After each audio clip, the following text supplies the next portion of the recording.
Kepemimpinan Susilo Bambang Yudhoyono selama 2 periode, dari 2004 hingga 2014, merupakan babak krusial dalam sejarah demokrasi Indonesia.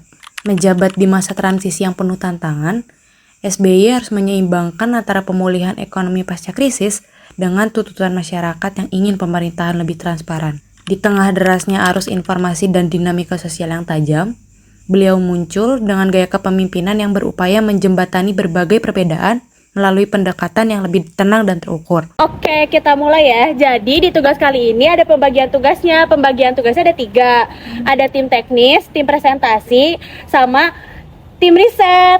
Oke, aku setuju. Tapi aku mau yang bagian presentasi. Buat risetnya biar Selvan aja. Nis, bagian riset itu paling berat. Masa aku sendirian ngerjain? Lah, emang presentasi gampang? Riset perlu berapa hari ngerjainnya? Presentasi juga perlu persiapan kali. Guys, stop sebentar deh. Aku ngerti kok dari tadi kalian berdua debat sana sini mengenai beban, dan aku juga memvalidasi bahwasannya beban kalian memang berdua berat. Tapi kalau terus-terusan kayak gini, arahnya mau kayak gimana? Coba deh dari Zalvan terlebih dahulu. Jelasin Zalvan tuh butuhnya kayak gimana aja untuk masalah riset ini. Oke gini, kalau dari riset, aku tuh perlu tambahan 1 orang buat ngumpulin sumber-sumber. Oke, kalau dari Nisa sendiri? Kalau dari aku sendiri tuh cuman butuh bantuan buat ngedesain slide-nya doang sih. Oke, berarti dapat disimpulkan teman-teman bahwasanya dari tadi kita berdua ini bukan masalah siapa yang lebih berat bebannya, tapi dari tadi koordinasi dari awal kita itu salah. Maka dari itu kita coba pemetaan ulang yuk untuk terkait siapa pembagiannya. Ayo teman-teman. Yuk.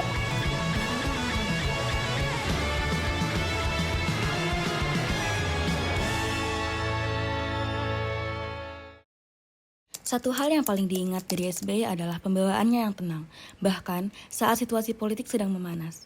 Baginya, ketenangan bukan berarti tidak ada tekanan, melainkan kemampuan untuk tetap berpikir jernih agar tidak gegabah dalam bertindak. Dengan mengedepankan logika, konsultasi dan analisis yang matang, SBY berusaha menjaga stabilitas agar keputusan yang diambil tidak memicu konflik baru yang merugikan rakyat.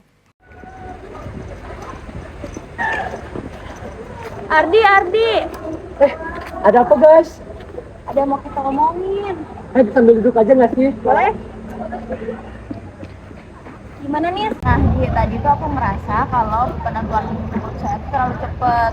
Juga suara aku tuh kurang didengar dalam diskusi itu. Sebenarnya aku tuh nggak marah, tapi aku berharap kedepannya tuh kita bisa lebih ngasih ruang ke orang-orang buat ngomong untuk menentukan keputusan itu. Oke Nis, makasih udah jujur kepada aku dan juga bilang apa yang kamu rasakan tadi. Aku sangat menghargai apa yang kamu katakan kepada aku, dan juga aku sangat apresiasi lah kepada atas keberanian kamu tadi, karena aku juga percaya nggak semua orang bisa pede ataupun bisa berani untuk mengucapkan apa yang ia ingin ucapkan dengan langsung gitu. Oke, untuk masalah tadi aku coba catat terlebih dahulu, dan juga aku coba obrolin atau coba evaluasi apa yang harus aku evaluasi, dan juga ya apakah ada lagi yang ingin disampaikan. Tadi tuh aku emang ikut rapatnya dan aku emang rasa buru-buru. Cuman tadi pas kamu bolehin kita ngomong, aku tuh ngerasa lebih baik kayak gitu karena kita lebih ngerasa didengar, ya kan Nis? Oke Nay, buat itu aku coba pertahankan aja, dan juga buat tadi pas pada bisa aku coba evaluasi. SBY membawa paradigma bahwa pemimpin bukan berarti sesosok yang tahu segalanya.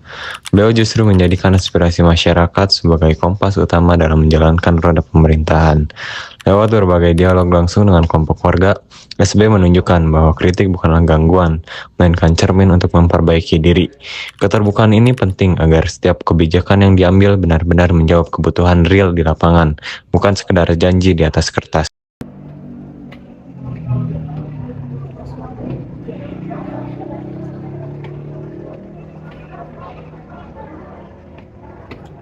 Nih mau kemana? Aku mau ke ruangan P203, tapi aku nggak tahu di mana. Oh, aku tahu. Ayo ikutin aku ya. Mau? Yuk. Nah, emang mau ada apa Nay ke 203? Aku tuh mau guys, pada mau kemana? Oh, ini mau nganterin Naya ke ruang 203. Ikut dong. Ayo. Boleh, ayo. Okay. Stop Nay. Ini nih ruangan 203 itu. Oh alah, sumpah guys, makasih banyak ya.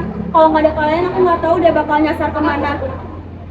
Santai aja nggak sih, harus emang kayak gitu. Kepemimpinan SBY juga ditandai dengan keengganannya untuk memimpin hanya dari balik meja. Beliau meyakini bahwa seorang pemimpin harus hadir secara fisik di tempat yang paling membutuhkan, terutama saat terjadi krisis atau bencana. Dengan turun langsung ke lapangan dan berinteraksi tanpa sekat yang kaku, seorang pemimpin bisa merasakan denyut nadi permasalahan rakyatnya secara langsung, sehingga pelayanan publik yang diberikan menjadi lebih tepat sasaran. Nah, jadi dari yang teman-teman saksikan tadi itu bukan merupakan teori biasa saja, tetapi merupakan gaya kepemimpinan SBY yang sedang kami implementasikan juga. Nah, gaya kepemimpinan SBY sendiri menggunakan 4 pendekatan dalam ilmu kepemimpinan. Yang pertama, ada servant leadership atau kepemimpinan pelayanan. Ini tuh menjadi dasar utama. Kenapa? Karena kita itu harus mengelola kepentingan orang lain di atas kepentingan kita pribadi. Lalu yang kedua ada emotional intelligence atau kecerdasan emosional. Nah, ini merupakan kunci kenapa SBY itu memiliki sifat yang tenang. Jadi SBY itu mampu mengelola emosinya diri sendiri dan membantu pikirannya tetap jernih untuk mengambil keputusannya di bawah tekanan. Lalu yang ketiga ada authentic leadership. Nah, authentic leadership ini merupakan kepemimpinan yang autentik, yaitu contohnya adalah sebuah payung yang menyelaraskan antara nilai-nilai yang diyakini, kata-kata yang diucapkan, dan realitanya yang terjadi di lapangan. Dan yang terakhir ada transformational situational leadership, yaitu itu tuh merupakan konsep kepemimpinan yang tetap adaptif di tengah keadaan yang terus berubah, tetapi tetap mengedepankan visi yang sudah dibuat untuk merubah keadaan menjadi lebih baik. Nah, semua teori itu tuh tidak berjalan sendiri. Semua teori itu tuh membentuk sebuah pemimpin yang enggak hanya kuat secara konsep, tetapi juga tetap efektif dan dapat dipercaya oleh seluruh masyarakat. Nah, pada akhirnya kepemimpinan yang tenang, terbuka, dan juga berlangsung bukanlah sekedar teori saja, melainkan kehadiran yang diuji oleh waktu.